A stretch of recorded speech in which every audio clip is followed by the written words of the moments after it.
Eu enterrei o meu pai vivo no silêncio da nossa casa em Alfama, não com terra, mas com o peso das palavras que ele nunca disse. A minha mãe chorava todas as noites pelo filho que poderia ter sido, enquanto eu afogava as noites em vinho do Douro, pintando as paredes do meu estúdio com o sangue das memórias que eles me roubaram. E o pior? Eles me culparam pelo incêndio que consumiu tudo, o negócio familiar, a honra, a herança, quando, na verdade, foram eles quem acenderam o fósforo da minha fúria. O sol de Lisboa batia impiedoso na minha nuca enquanto eu subia a calçada da Glória, o ar carregado com o cheiro de pastéis de nata frescos misturado ao sal do Tejo. Era o tipo de manhã que engana, que faz as pessoas acreditarem que a vida pode recomeçar com um café forte e um sorriso forçado. Mas para mim, cada raio de luz era uma lâmina, cortando mais fundo na ferida que a minha família havia aberto anos atrás. Eu, Miguel Santos, o artista inútil, o bode expiatório que eles sacrificaram no altar dos seus sonhos burgueses. Eles queriam que eu seguisse os passos do pai na fábrica de azulejos em Sacavém, moldando padrões frios e previsíveis para exportar para o mundo. Mas eu escolhi a tela, o óleo, as cores que sangram e gritam. E por isso, pagaram-me com desprezo. Lembro-me como se fosse ontem, a ceia de Natal em 2015, na nossa casa apertada no Bairro Alto, com as luzes piscando no pinheiro como olhos acusadores. O meu irmão mais velho, João, o herdeiro perfeito, ergueu o copo de Porto e brindou ao futuro da família. Eu, com 22 anos, cheguei atrasado, as mãos manchadas de vermelhão e ultramarino, uma tela inacabada debaixo do braço, um retrato da mãe que capturava não o seu sorriso falso, mas o vazio nos olhos dela, o cansaço de uma vida moldada por expectativas alheias. O que é isto, Miguel? Mais um rabisco para mendigar nas ruas de Chiado, zombou o pai, a voz rouca de cigarros e ressentimentos acumulados. A mesa silenciou. A mãe desviou o olhar para o prato de bacalhau, como se eu fosse uma mancha que ela pudesse ignorar. Naquele momento, algo se partiu em mim. Não era raiva imediata, mas uma fratura lenta, como uma cerâmica antiga rachando sob o peso do tempo. Eu respondi com um sorriso, o tipo que esconde lâminas: é arte, pai. Algo que vive além dos lucros e das cotas. Ele riu, um riso seco que ecoou pelas paredes forradas de fotos familiares, todas sem mim, exceto uma em que eu era criança, inocente, antes de estragar tudo.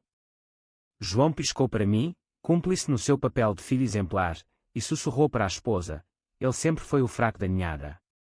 Fraco. A palavra ficou gravada na minha mente como um esboço mal apagado. Os meses seguintes foram um desfile de humilhações calculadas. O pai cortou o meu subsídio, alegando que um homem de verdade constrói, não sonha. A mãe parou de ligar, exceto para cobrar: quando vais arranjar um emprego de verdade, filho? A tua irmã casa-se em breve, e precisamos de todos os ombros. A minha irmã, Ana, a princesinha, que estudava economia na Nova e planejava herdar o império dos azulejos. Eles me viam como o erro, o desvio genético que manchava o legado dos Santos. Eu mudei-me para um quarto minúsculo em Bairro Alto, pagando o aluguer com retratos de turistas bêbados e morais clandestinos nas vielas escuras. Pintava à noite, sob a luz amarelada das lâmpadas de rua, imaginando as figuras familiares como fantasmas em decomposição. Mas o golpe final veio no verão de 2017, quando o pai descobriu o meu segredo: eu havia vendido uma série de quadros sobre a opressão familiar para uma galeria em Porto. Não eram abstratos, eram cruéis, realistas, o pai como um titã de argila rachada, a mãe como uma virgem de fato com olhos vazios, João como um boneco de marioneta cortado dos fios. A crítica no jornal de notícias chamava-os de um grito visceral contra o peso das tradições portuguesas. O pai leu em voz alta na sala de jantar, a voz tremendo de fúria: és um traidor, Miguel. Usas a nossa dor para te venderes como vítima. Ele rasgou os recortes e jurou que me deserdaria. Não és dos nossos. Sai da minha casa e nunca mais voltes. Eu saí naquela noite, a chuva de Lisboa lavando as lágrimas que eu me recusava a derramar. Caminhei pelo Tejo, o vento uivando como as gaivotas, e jurei que um dia eles me procurariam. Não por amor, mas por necessidade. Porque no fundo, eu sabia, o meu talento era a única coisa viva naquela família de fantasmas. Os anos passaram como camadas de tinta seca, cada um cobrindo o anterior com tons mais escuros. Eu construí a minha vida em fragmentos, uma exposição em Belém que me rendeu o suficiente para um estúdio maior em Lisboa Factory, onde o cheiro de café e criatividade pairava no ar como incenso. Fiz amigos entre os excêntricos, um ceramista de Coimbra que moldava potes com veias de ouro, uma escritora de fados que sussurrava histórias de amores partidos. Mas à noite, sozinho, eu desenterrava as raízes, esboços antigos da família, agora retocados com sombras mais profundas. A vingança não era um plano, era uma semente que crescia devagar, enraizando-se no meu peito. Em 2023, o telefonema veio como um trovão num céu limpo. Era a Ana, a voz trêmula, algo que eu nunca ouvira nela, a menina mimada que sempre tivera tudo. Miguel. Precisas de vir. O pai está mal e a empresa. Estamos a afundar. Afundar. A fábrica Santos de Azulejos, o orgulho da família desde o século XIX, estava à beira da falência. A crise económica pós-pandemia, a concorrência chinesa barata, e um escândalo, um lote de azulejos com padrões defeituosos que envergonhara clientes em hotéis de luxo no Algarve. Eles precisavam de um novo rosto, algo inovador para salvar a marca. E quem melhor do que o filho renegado, o artista que capturava a alma portuguesa em telas que vendiam por milhares. Eu ri no telefone, um riso baixo quicou no meu estúdio vazio. Agora precisas de mim, mana. Depois de me chamarem de fracasso. Ela gaguejou, pedindo perdão, prometendo que o pai mudara. Mentira. Eu sabia que era o desespero a falar, o mesmo que os fizera me culpar por tudo. Mas eu concordei em ir. Não por piedade, mas porque era a minha oportunidade. A vingança não seria um machado, seria uma pincelada precisa, expondo as fissuras que eles escondiam há gerações. Cheguei à casa familiar em Sacavém num sábado de manhã, o sol filtrando-se pelas oliveiras do jardim como dedos acusadores. A mansão, outrora imponente com os seus azulejos azuis reluzentes, agora parecia cansada, as paredes descascando como pele velha. A mãe abriu a porta, os olhos inchados, o cabelo grisalho preso num coque frouxo. Meu filho, murmurou, estendendo os braços. Eu hesitei, o abraço dela como uma rede de aranha, pegajosa, sufocante. Dentro, o ar cheirava a mofo e remédios, o pai no sofá, magro como um esqueleto de bacalhau, o peito arfando com cada respiração. Sentado-te, Miguel, disse ele, a voz fraca mas ainda autoritária. João estava ao lado, terno amarrotado, os olhos vermelhos de noites sem sono. Temos um problema. A fábrica. Os designs são obsoletos. Os clientes querem algo moderno, algo que conte uma história. Tu és bom nisso. Era o mais perto de um pedido de desculpas que ele chegaria. Eu sentei-me, as mãos cruzadas, sentindo o pulsar da raiva antiga. Bom nisso. Como quando me chamaste de inútil por pintar em vez de moldar argila. O silêncio caiu como uma cortina pesada. A mãe fungou, Ana mordeu o lábio. João interveio, prático como sempre. Isto não é sobre o passado, Miguel. É sobre sobrevivência. A família. Se a fábrica fechar, perdemos tudo, a casa, o legado. Legado. A palavra que me assombrara como um fantasma. Eu olhei para o pai, os seus olhos, outrora frios como o aço, agora suplicantes. E se eu ajudar? O que ganho? Perguntei, a voz calma, mas o coração acelerado como o fado de Amália num disco riscado. Eles trocaram olhares. O que quiseres, disse o pai, finalmente. Dinheiro. Uma parte na empresa. Perdão. Perdão. A palavra pairou no ar, doce como mel envenenado. Eu sorri, inclinando-me para a frente. Não quero dinheiro. Quero verdade. Quero que admitam, em voz alta, que me fizeram bode expiatório porque tinham medo do que eu representava, liberdade, falha, vida real. O pai engoliu em seco, as veias no pescoço pulsando. Eu errei, filho. Fui duro. Mas a família vem primeiro. Não era o suficiente. Mas era o começo. Naquela noite, enquanto eles dormiam, eu subi ao sótão, onde as minhas velhas telas apodreciam empoeiradas. Peguei no pincel, e comecei a esboçar o plano, uma coleção de azulejos que não só salvaria a fábrica, mas exporia as mentiras deles. Padrões que contavam a história de uma família partida, azulejos com figuras fragmentadas, cores que sangravam de azul real para vermelho furioso. Seria a arte disfarçada de salvação, e eles pagariam com a exposição da sua podridão. Os dias seguintes foram um bailado de tensão, como um tango mal ensaiado nas ruas de Alfama. Eu instalei-me no estúdio da fábrica, um barracão poeirento cheio de moldes enferrujados e pilhas de argila seca.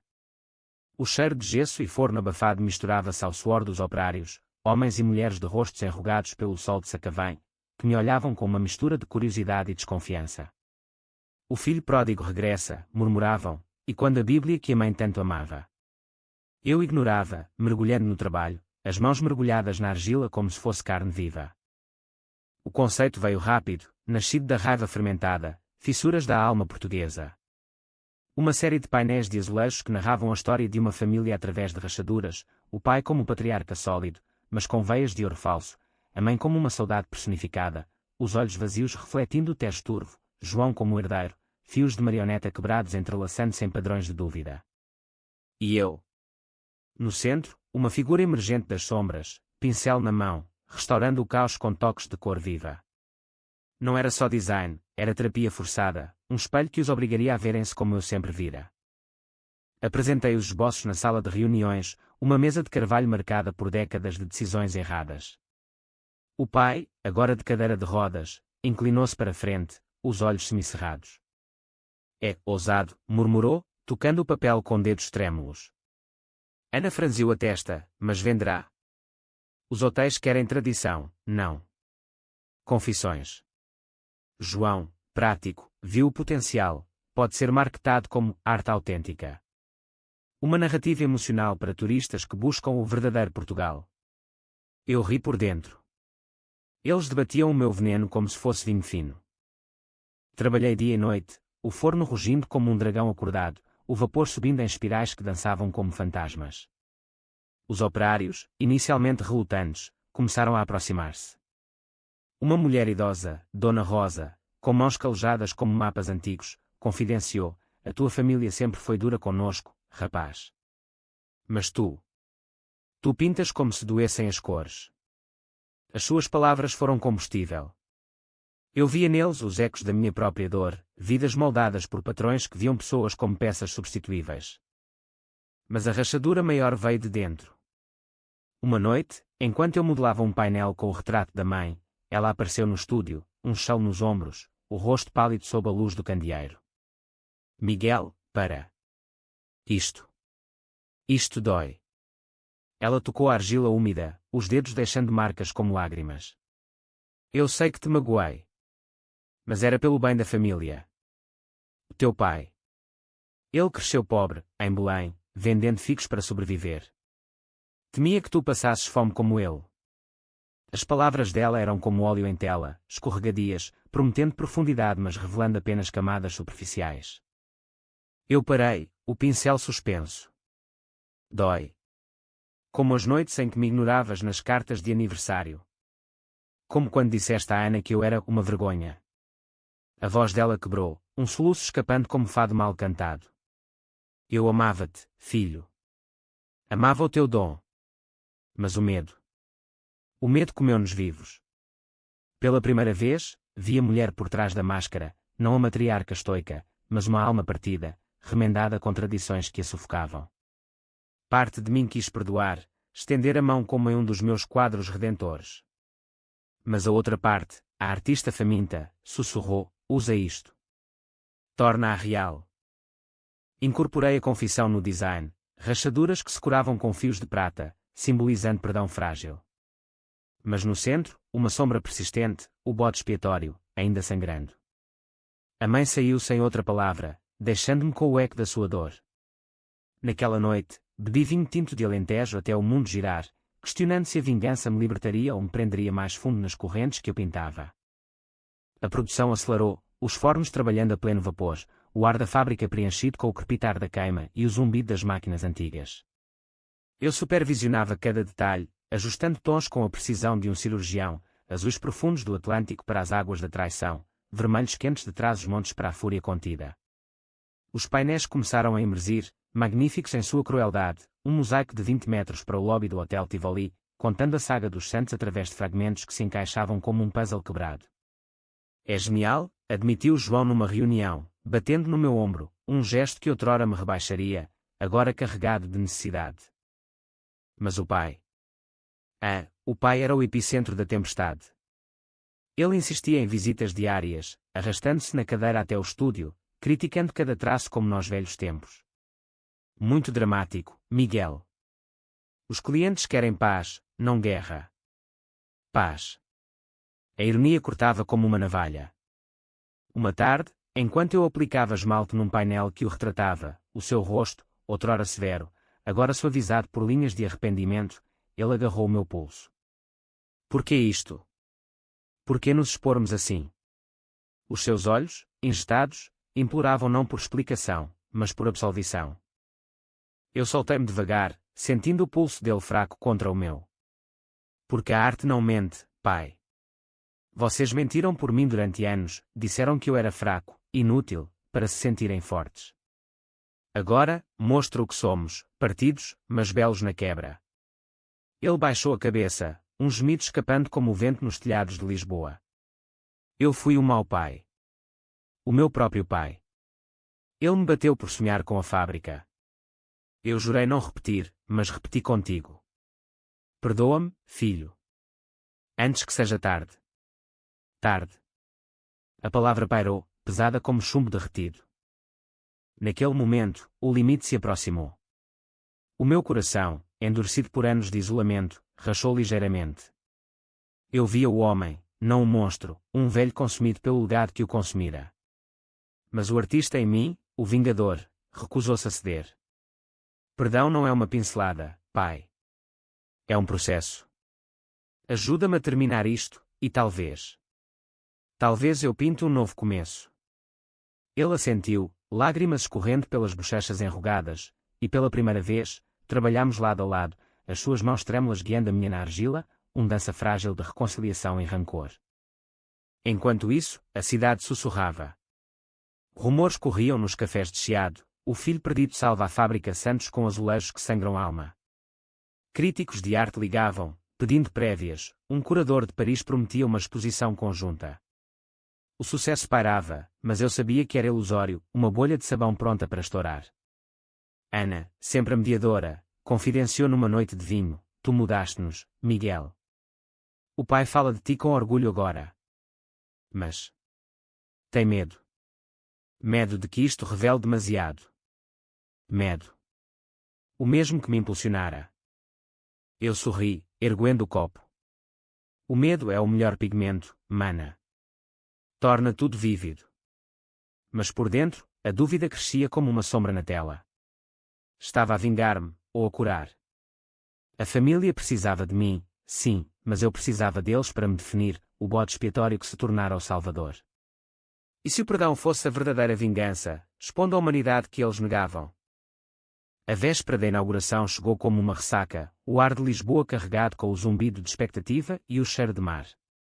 Os painéis estavam prontos, instalados no átrio do Hotel Tivoli, uma parede viva de azulejos que capturava a luz do entardecer, refletindo tons de âmbar e índigo que dançavam como memórias inquietas. Eu andava pelo local, ajustando ângulos, o coração batendo ao ritmo de um fado acelerado. Turistas paravam, celulares erguidos, capturando fragmentos da nossa dor exposta.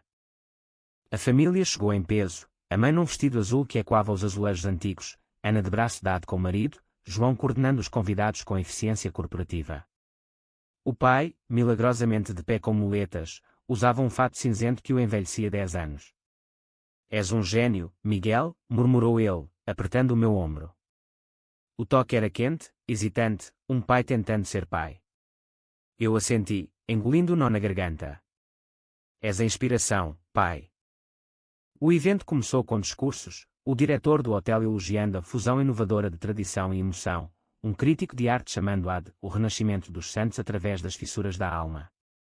Então, veio a minha vez. Subi ao pódio improvisado, o microfone frio contra a palma suada, olhando para as caras familiares na multidão. Esta coleção não é sobre azulejos, comecei, a voz firme apesar do turbilhão interior.